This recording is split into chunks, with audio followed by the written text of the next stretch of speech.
Corona काल में आर्थिक मंदी से जूझ रहे किसानों को दोहरी मार झेलनी पड़ रही है। बड़े इलाके में नरमा कपास उत्पादक किसानों की फसल करीब नष्ट हो चुकी है। किसानों की माने तो भट्टू बेल्ट में नरमे की फसल बहुत ही बुरी तरह से प्रभावित हुई है। करीब 80 से 90% तक नरमा कपास की फसल खराब हो चुकी है। किसानों के अनुसार 1 एकड़ में सामान्य तौर पर 10 क्विंटल का उत्पादन उन्हें मिल जाता था, मगर अब हालात ऐसे हैं कि 1 एकड़ में उन्हें 2 क्विंटल भी उत्पादन मिल जाए तो गरीब होता है।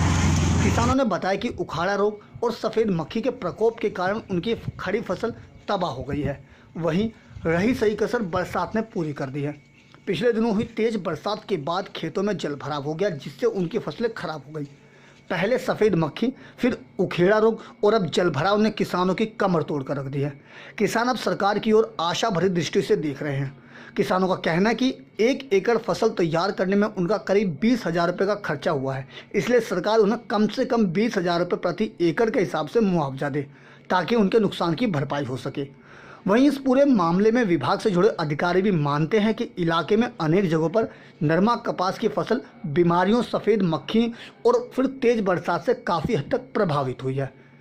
विभाग की टीमें इन इलाकों में सर्वे कर नुकसान का आकलन करने में जुटी हुई है। इससे 80-90% के करीब नुकसान हो रहा है। जो फॉल बोगी वो खत्म होगी बिल्कुल, वो जो टिंडे हैं वो गड़ रहे हैं। अब फोआ निकला भी को नहीं, ये हालात हो रहे हैं। अब 5% बचत हुई है, जमींदार गया 5% ही फॉल निकलेंगे कामयाब। बरसात के कारण नुकसान है, कोई फायदा नहीं है। जमींदार बिल्कुल घाटा मारे बरसात। अपने जी ये फसल नरमे की लगाई थी और ये फसल पूरी खराब हो चुकी है। और इसमें जो सरकार ने दिया बीज, जो वैरायटी दी थी वही लगाई थी हमने तो। और ये पूरी मौसम और बारिश के कारण ये पूरी फसल नष्ट हो चुकी है। अभी जी अगर ये फसल खराब नहीं होती तो कम से कम 10 कुंटल या 10-12 कुंटल से ऊपर फसल होती है, लेकिन अभी तो ये पूरी नष्ट हो चुकी है। कम से कम 80% नुकसान हो चुका है इसका जी। जो अभी पीछे से काफ़ी समय से बारिश नहीं हुई थी, लंबा जो था लॉन्ग ड्राई स्पेल चला, उसके बाद एकाएक जो बारिश हुई है वो भी लगातार एक दिन छोड़ के हुई है, तो उससे जो काफ़ी एरिया में जो अपने वाइट फ्लाई है वो काफ़ी बढ़ गई। उसके साथ साथ जो हमारे जो पैरा विल्ट है और जो सडन विल्ट है वो भी बीमारी भी जो है कपास में देखी गई है। तो इस कारण से काफ़ी एरिया में ये है, हमने कृषि विभाग ने इस बारे में सर्वे भी किया था।